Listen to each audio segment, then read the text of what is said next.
Hello, beautiful artisans. We're already on Tuesday, and we're more than halfway through the month of June. I mean, who knew?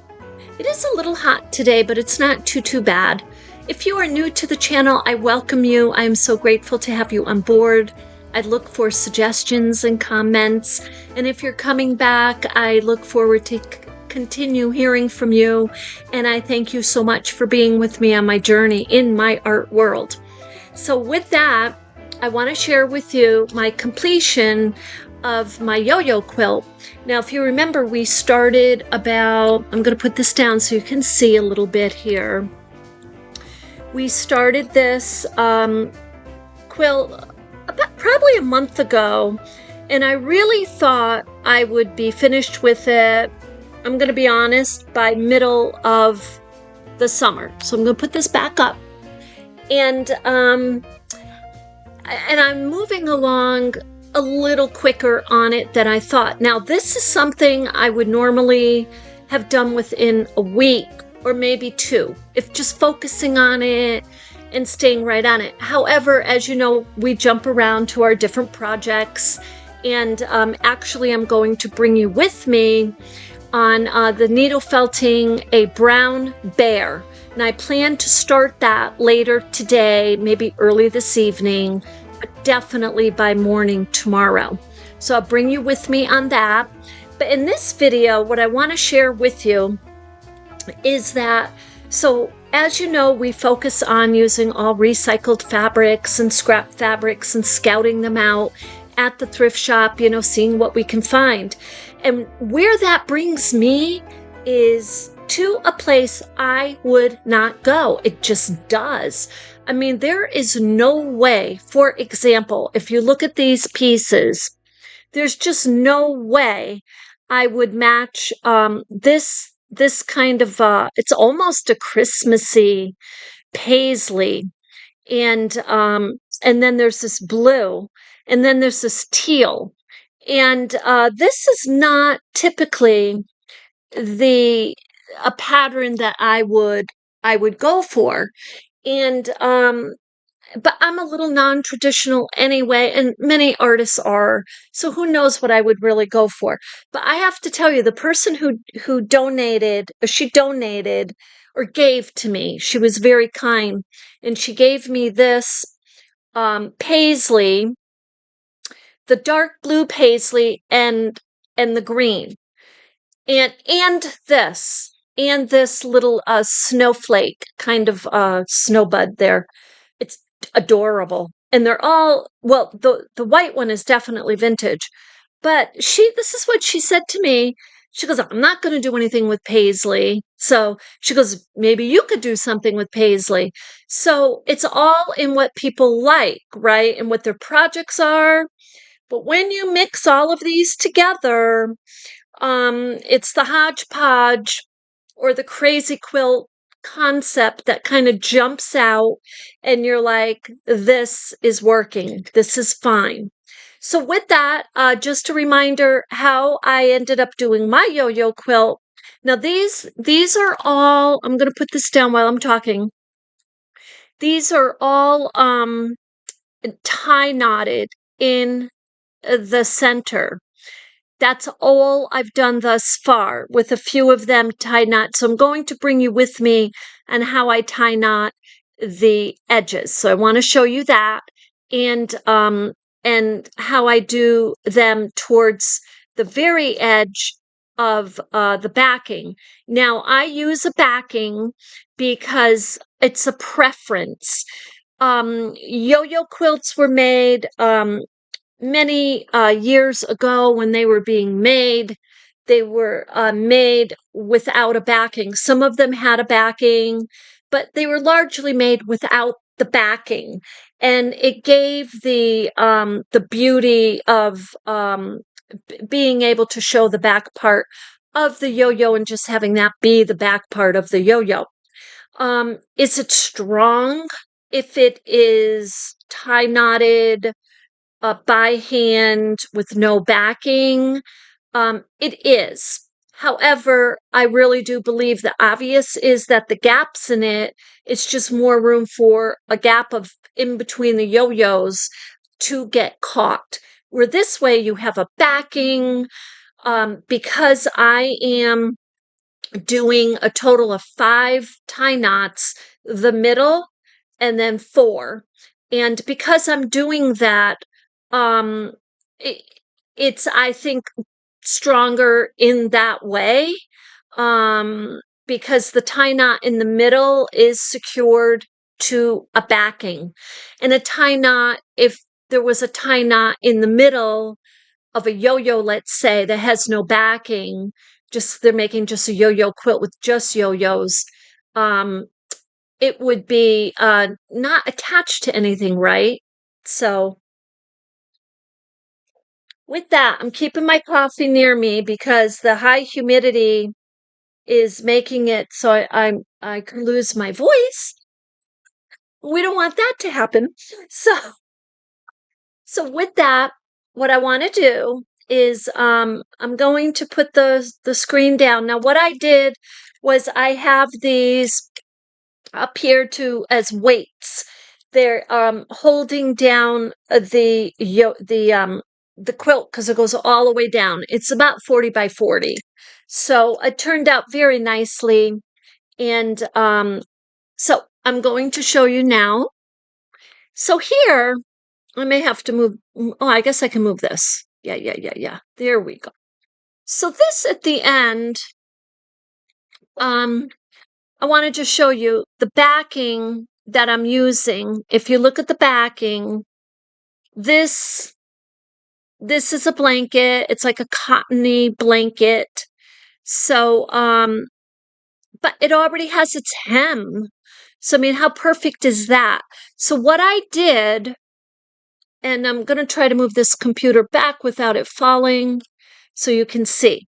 So what I did when I placed the yo-yos on the backing, I placed them just below the hem here, the center of them.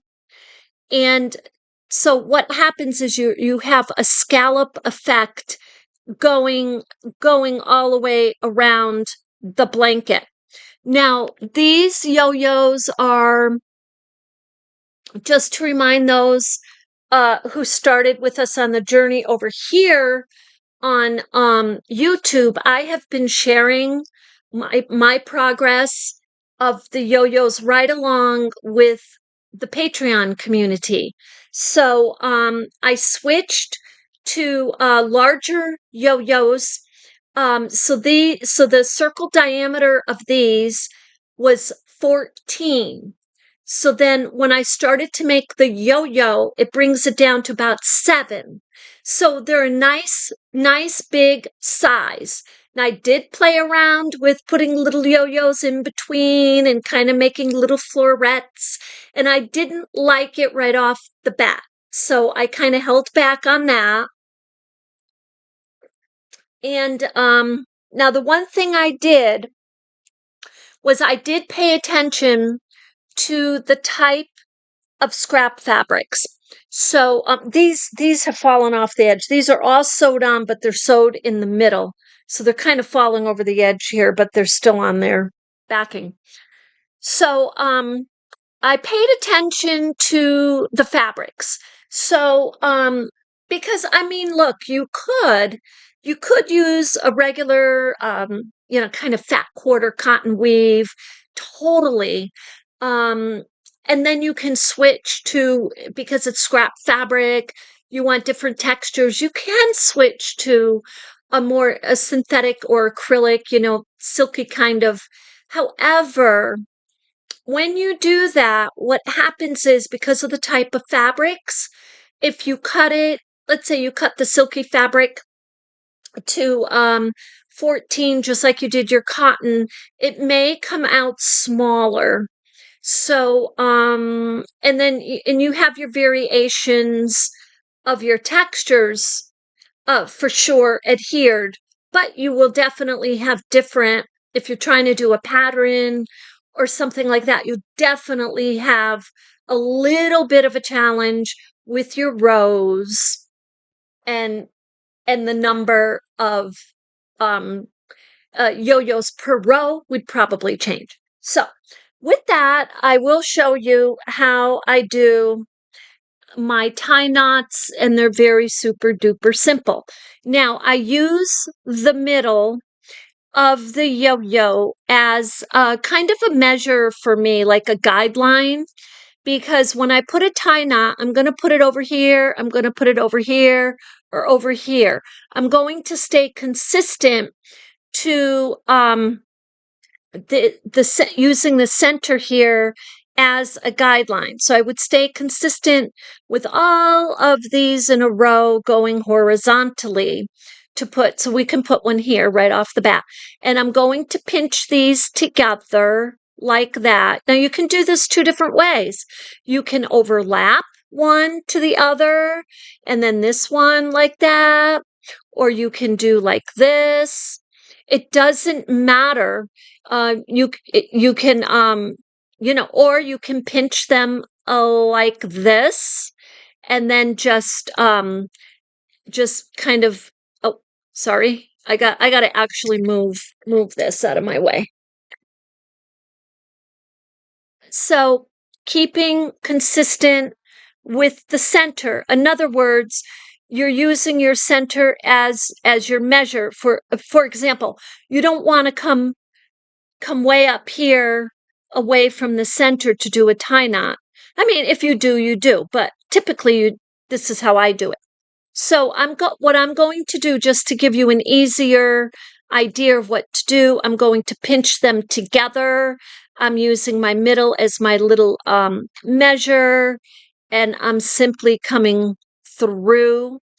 I am coming through the bottom of the base. I'm going through the bottom of the base. So if you don't do that and you just stitch your yo-yos together, what happens is they're going to floppy. They're going to be floppy. There's going to be a gap under there. So this way, now this is when I tie knot them. There's different ways to tie knot them. You can actually do 2 strands and then kind of do a little loop, like a little curtain loop, or you can just like I do, I tie a knot this way and then I switch them like that. That's a Japanese way, where you do it the backwards way. That way the knot doesn't come out. Now I will be trimming that, but if you look, when I lift up the yo-yo, I'm lifting up the base. So how lovely is that? I love that. Now, you notice I have a very long, I do want to talk to you about the thread. Actually, let me show you this before we continue, just so I don't forget. So this is actually a very, very soft cotton yarn that I am using. Now, you can use the soft cotton yarn. I've used these typically, which are lacy yarn. It's kind of a string yarn. Or you can use this. And if it fits through your darning, the eye of your darning needle, that's good. I mean, you're home free.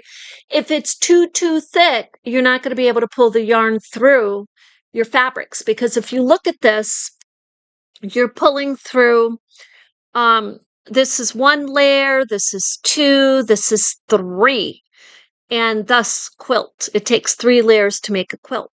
But you can see I make this nice and long, and I don't tie any knots at the end. And okay, so now I'm going to show you on the edge here, and then we'll do some in the middle too. So on the edge, I want to stay consistent with the center of my yo-yo. So I'm going to take a look under there, make sure my fabric is there, and I'm going to come up right about here, right just below the hem, and I'm going to stay nice and even, because I see that the centers here are nice even line, so I want to keep my little tie knot nice and neat, but I do want to give this some security. So I'm just going to tie this. So this and then I'm going to double check it and make sure, because you can very easily go through your yo-yo and you're just above the hem, and then, then you missed your tie and you got to do it over. And I kind of want to look at this and see, does it look like it's even? Yes, it does. And now I'm just going to clip my yarn and string or whatever you are using, and tie this.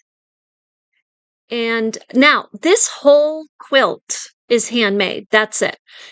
And the whole thing is recycled fabrics. Now I'm coming back up through my entire quilt after I'm done, and I'm going to clip my my tie knots. And the reason I'm doing that is I clipped some of these when I was going through the center, and I'm like, did I really want them that short? But I also, if I wait and I have everything sewed on and then I come back through and I take a really good look at my quilt, and I can see that I'm nice and even going through.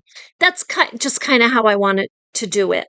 So, okay, so now you can see very nicely that these are pretty nice and straight. So now I'm going to come down here, and I'm going to use the little pinch method again. And I'm not pinching them a heck of a lot. I'm really not. But I'm making sure that, whoops, and get through there. I'm making sure that these are adhered in a nice straight line. And the nice thing about your tie knot is if it really is not looking the way you want it to look, or you want to do it over, you certainly can without a big fuss. You just clip it off, clip it and redo it. And no big deal. You can always redo it. That's the beauty of it. And but you see how nice and secure those are.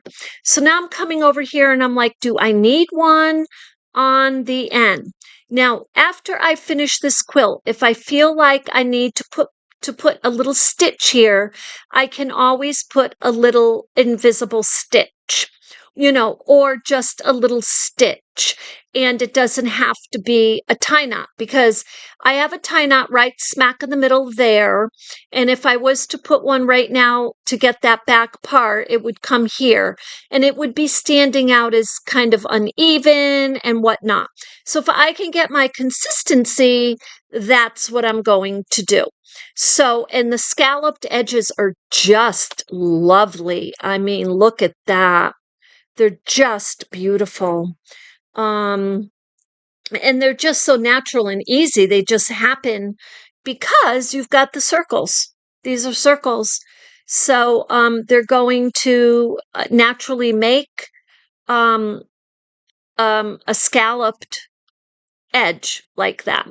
So now I'm going to come up here, and I'm staying nice and even with this tie knot, coming up here, making sure I'm just below that hem, pulling it all the way through, and then clipping, and then just tying a couple of little knots.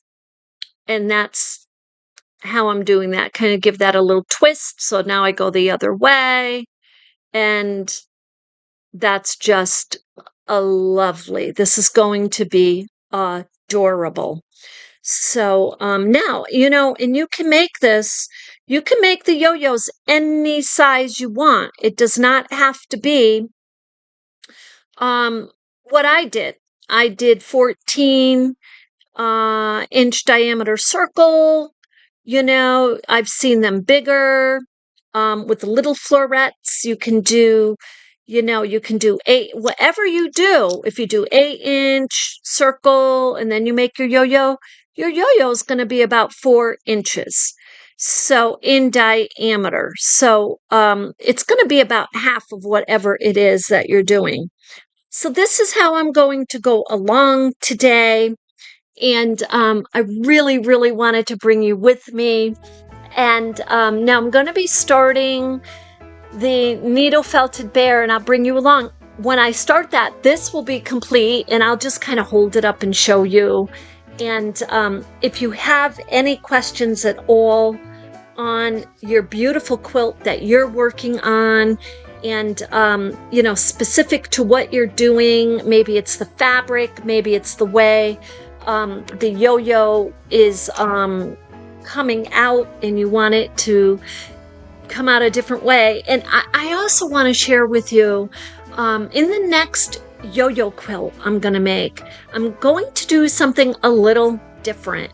And I don't want to ruin the surprise, but I'll bring you along with me. We'll do it here on YouTube. It will be a lot of fun, and I will begin it this week. So, but the very next video is the bear. And so with that, I hope you have a beautiful day. I hope that this helps encourage you to get your scraps out, get your start making your yo-yos. Yo-yos go way, way back. I mean, these go back to England in the Renaissance times, and were used to make rosettes, or they were called rosettes. And there's just a lovely history to them. So anyway, with that, you have a beautiful day. Thank you for being with me. And